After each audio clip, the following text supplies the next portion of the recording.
Et salut les tuneurs, j'espère que vous allez bien. Aujourd'hui, je vais enfin m'occuper du AV7 Extreme. Ça fait au moins 8 mois ou 9 mois que j'attends depuis la course à Candy, où j'avais fait une amorce de serrage. Donc, depuis ce moment-là, j'ai toujours pas démonté le moteur. Et regardez l'état du cylindre, vraiment. Donc, je vais faire ça avec vous. On va aller démonter le moteur vite fait. Je l'ai mis dans la cuisine. Je vais normalement prendre les diagrammes. Et puis voilà, on va voir les dégâts qu'il y a dans le cylindre. Voir si c'est rattrapable seulement avec un piston. Ou alors si le cylindre est naze et qu'il faut tout recommencer. Il y a un soleil de fou. Donc rendez-vous dans mon garage, on démonte le moteur. Puis dans ma cuisine, prise des diagrammes du Extreme que je n'ai jamais pris.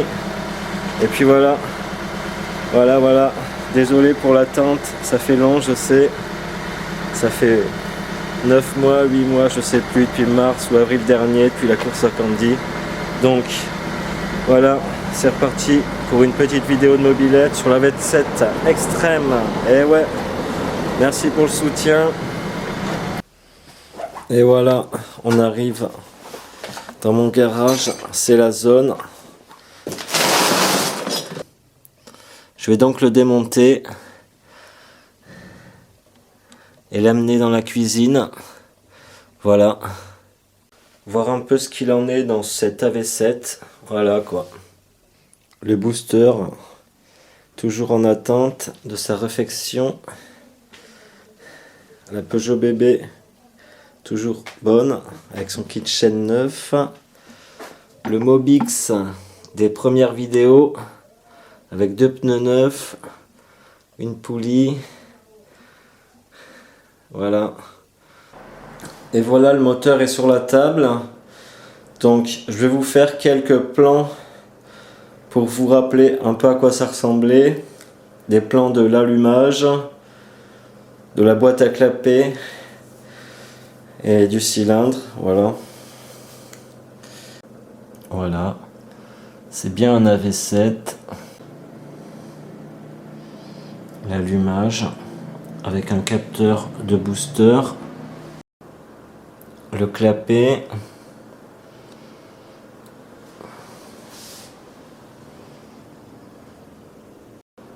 la culasse, c'était Doppler. Donc avant de commencer, je vais essayer de prendre des diagrammes et après on regardera l'étendue des dégâts dans le cylindre. J'ai mis un petit rapporteur là, je vais le régler comme ça. Bon allez, je commence à dévisser la culasse que j'avais aussi desserré à la course. Le moteur en fait il était posé comme ça pour faire joli quoi.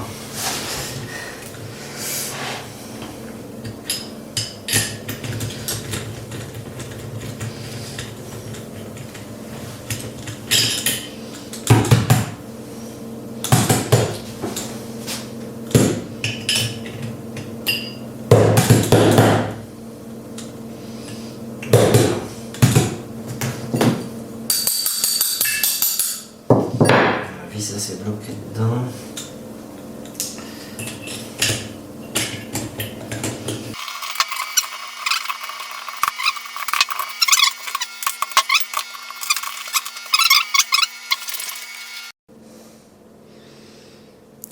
Donc voilà, à l'intérieur de la culasse, comment c'était.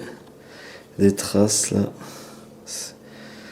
C'était pas si pauvre que ça non plus.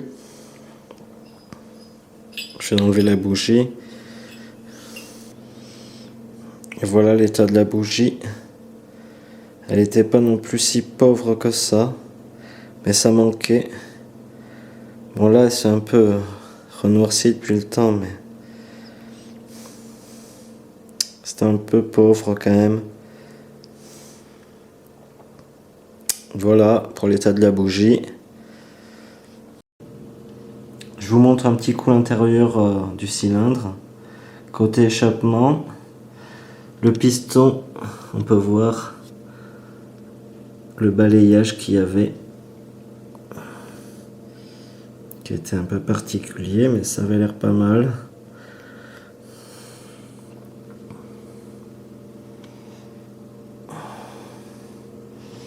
Ouais, l'échappement est gigantesque. À l'arrière, hein, c'est pas trop abîmé non plus.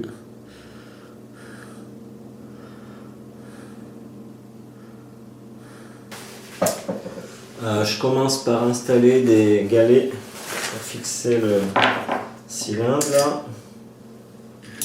Hop, peu n'importe lesquels. Voilà. Pour qu'ils soient bien plaqués, évidemment.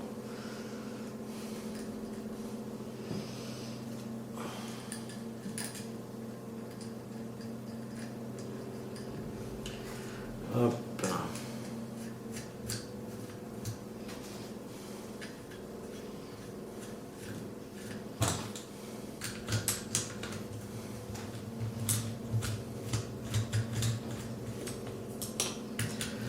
Voilà.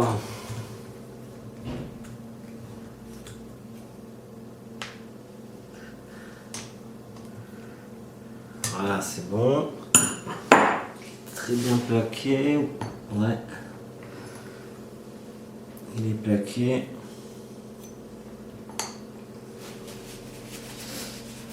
Voilà, donc je vais mettre un fil en cuivre.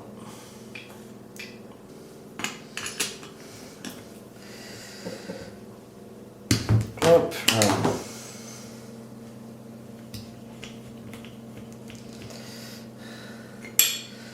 Alors j'installe le fil de cuivre. J'installe le fil de cuivre.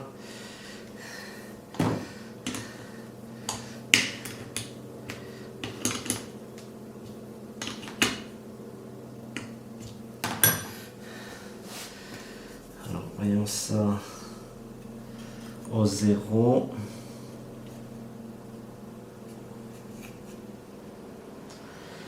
Voilà par là. Je m'aligne à peu près.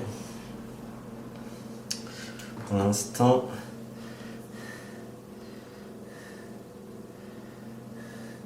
Hop.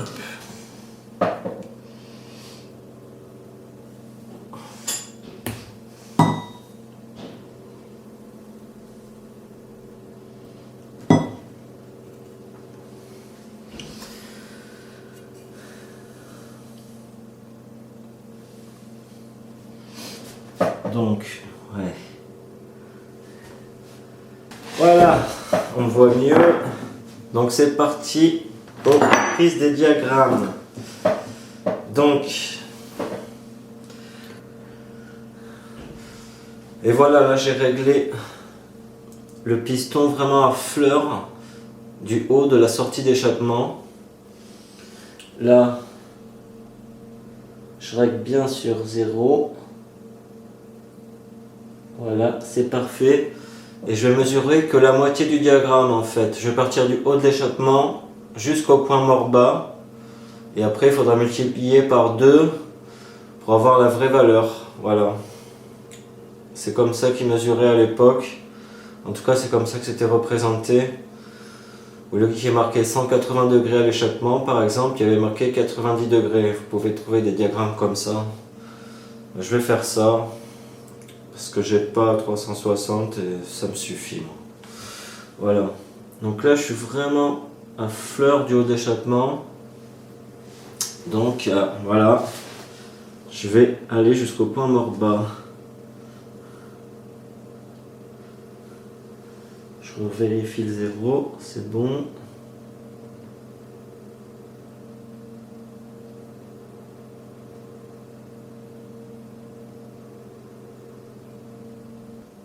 Voilà, de là, c'est pas si évident. Dire là j'arrive au point mort bas et là ça commence à remonter.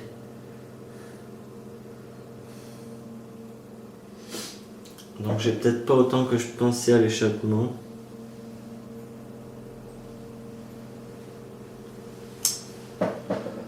C'est bizarre, entre 200, on va dire entre 210 et 220 quoi, je pense. 210 à 220 quoi, 210 à 220 degrés. C'est vrai que c'est pas très précis cette méthode là. Hein.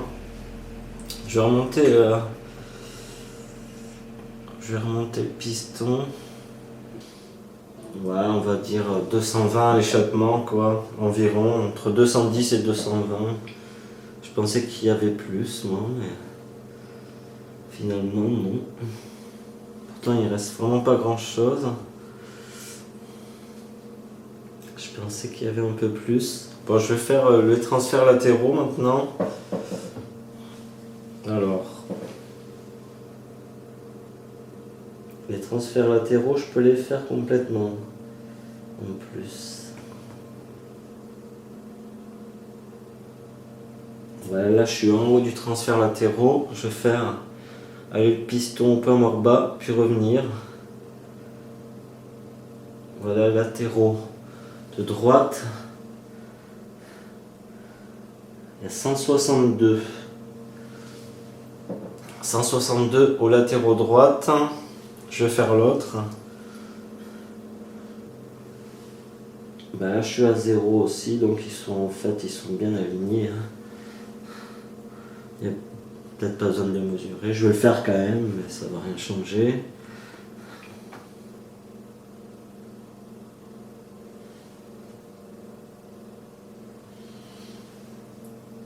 « 162 aussi. Donc voilà pour la prise des diagrammes.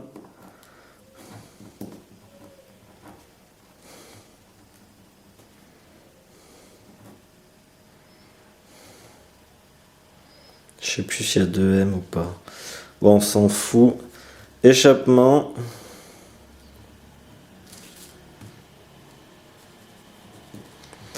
J'ai un peu mieux remesuré hors cam, mais c'est plutôt 220, ouais.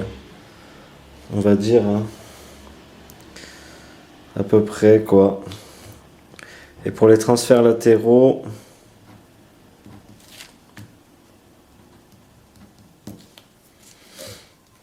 162.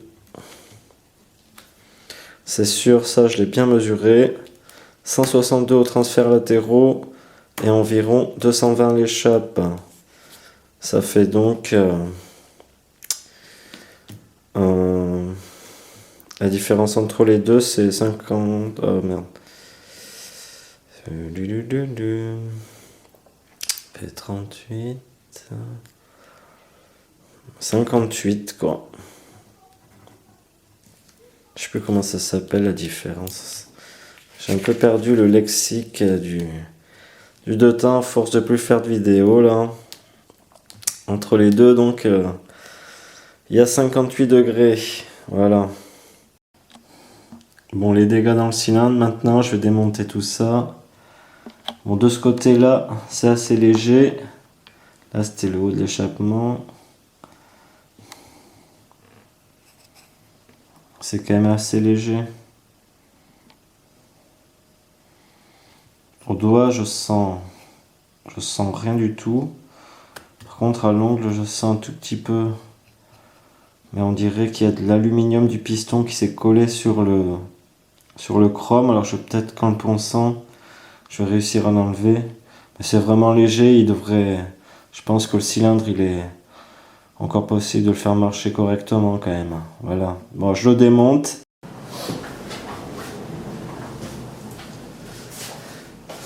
Allez, cette fois-ci, je le démonte pour de bon. Hop.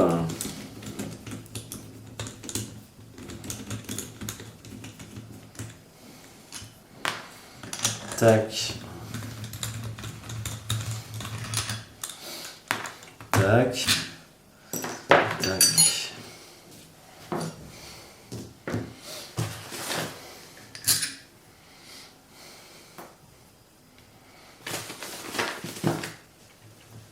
Et c'est parti. Je sais de pas bousiller les gens d'en base, mais bon, c'est un peu compliqué. Ouais, il est déjà... Non, il n'est pas mort. Ah si.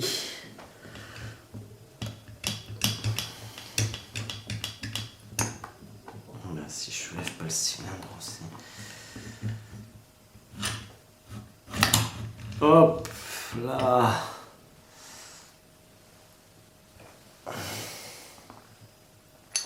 Donc là, sur le piston, je vais le nettoyer un peu.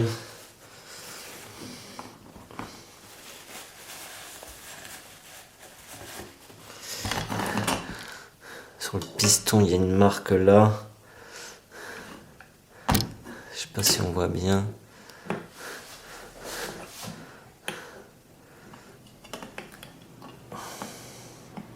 Là, à l'arrière du cylindre, du coup. Sur les côtés, il y a vraiment rien qui s'est passé. De ce côté-là.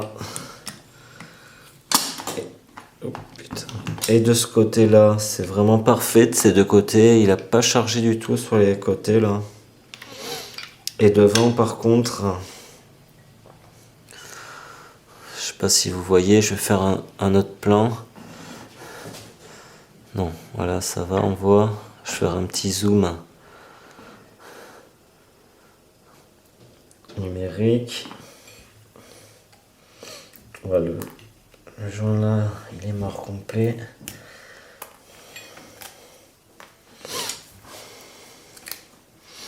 Hop, à dégager.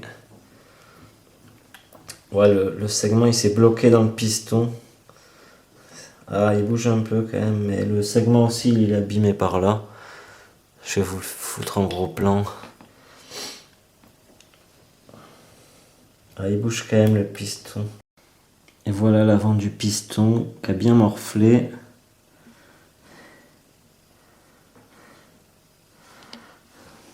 Voilà. Le segment aussi. Donc voilà, bah, je vais démonter tout ça. J'ai enlevé le clip du piston là.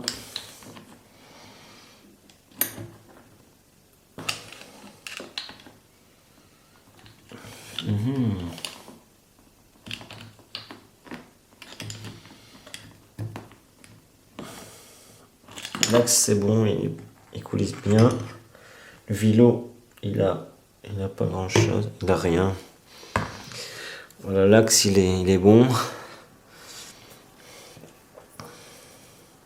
La cage à aiguille, voyons là. Ouais, il y a vraiment mais aucun jeu quasiment. Ouais, c'est super serré, non, il n'y a rien là, pas de problème. Voilà.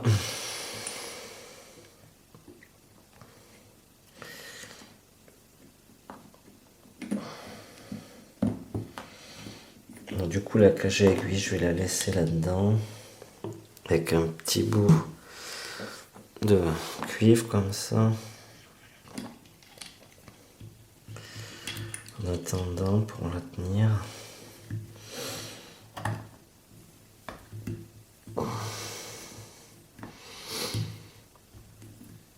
Et puis voilà quoi.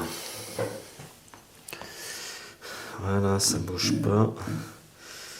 Ouais. Et voilà quoi. Bah, j'ai mis super longtemps à le démonter parce que vraiment j'ai été tellement dégoûté de l'avoir abîmé ce truc que j'avais plus envie d'y toucher du tout quoi pendant tout ce temps-là, puis il fallait racheter des pièces, mais bon. Alors voyons, je nettoie le cylindre, je vais mieux regarder dedans, parce que j'ai jamais vraiment regardé les dégâts. Ça va, c'est pas non plus la catastrophe.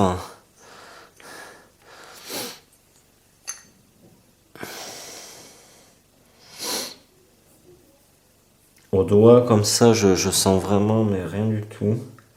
C'est déjà pas mal. Et à l'ongle, en bas de l'échappement, je sens rien. Il y a une petite trace, mais aussi en bas de l'échappement. Et en haut, mais je pense que c'est l'alu du piston. Enfin, ça se voit que ça doit être l'alu du piston qui s'est collé sur le Ninkasi. Alors, je pense qu'avec un petit coup de rodoir, tout va s'en aller. Il va revenir. Il devrait bien revenir, je pense. Je pense qu'il devrait pas trop mal revenir. À voir. En tout cas, au doigt, comme ça, je sens rien. Et à l'ongle, c'est quasiment imperceptible. Donc voilà, pour ce qui est de la V7 extrême. Le TI. Vraiment, voilà. C'est pour ça que j'ai mis si longtemps à revenir à faire des vidéos de mobilette. J'étais tellement déçu de l'avoir serré pour un... Parce que pourquoi je l'ai serré aussi pour un gicleur, franchement, il faut le dire, le gicleur il était trop petit. Je le savais, et puis je ne l'ai pas changé. J'avais mis l'allumage intégral, et depuis ça s'était appauvri. Je savais qu'il fallait changer le gicleur. Au début de la course, je l'avais dit à mon pote, faut que je change le gicleur, faut que je change le gicleur. Eh ben, j'ai pas changé de gicleur, et ben voilà le résultat, j'ai pété tout mon travail. Que ça faisait à peu près 5 ans que j'essayais de le faire marcher, ce truc-là. J'avais enfin trouvé le problème qui venait du piston. Tout ça pour le péter, pour un problème de gicleur.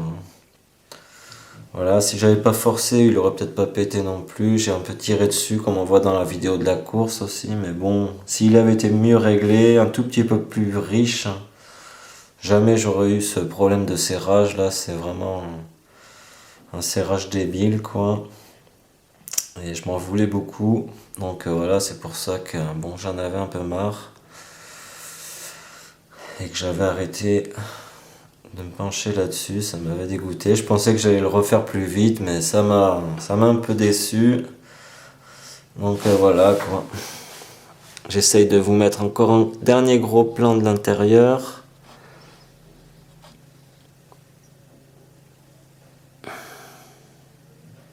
Voilà. Qu'on voit bien l'intérieur du cylindre. Bon, c'est pas irrémédiable, hein. Je pense qu'avec un petit coup de rodoir, il devrait repartir assez bien. Sur les côtés de transfert, il n'y a pas de dégâts. C'est surtout un peu l'échappement. Et un peu derrière, en haut là. Voilà, en haut, en bas de l'échappement. Je vous montre par ce côté aussi. Voilà, là on voit un peu en bas de l'échappement. Par ici, là. Mais au doigt, je sens rien du tout. Donc voilà, quoi. Il n'y a pas de raison qu'il ne tourne pas encore. On devrait pouvoir le refaire tourner, ce sacré extrême. Voilà. Pas vraiment grand chose à dire de plus, à part qu'il faut changer le piston et donner un coup de rodoir dans le cylindre. Bon, le piston, maintenant ils sont un peu durs à trouver, ceux-ci que j'avais pris à l'époque, là, Ersal monosegment, comme ça, ils sont devenus un peu introuvables. Donc, et le segment, c'est un Polini en fonte, hein, parce que c'est un cylindre en chrome, je rappelle. Donc, il faut que je trouve un piston Ersal monosegment, comme ça. Voilà, si quelqu'un a ça à vendre, peut-être, s'il ne vend pas trop cher, je veux bien lui acheter. Voilà, et un segment Polini, ça je pourrais le trouver moi-même. Enfin voilà. J'espère que vous allez vous abonner pour soutenir la chaîne. Voilà, et puis voilà. Je vous dis à la prochaine, dans une prochaine vidéo. Et merci les tuneurs, merci de me suivre, c'est cool. À la prochaine.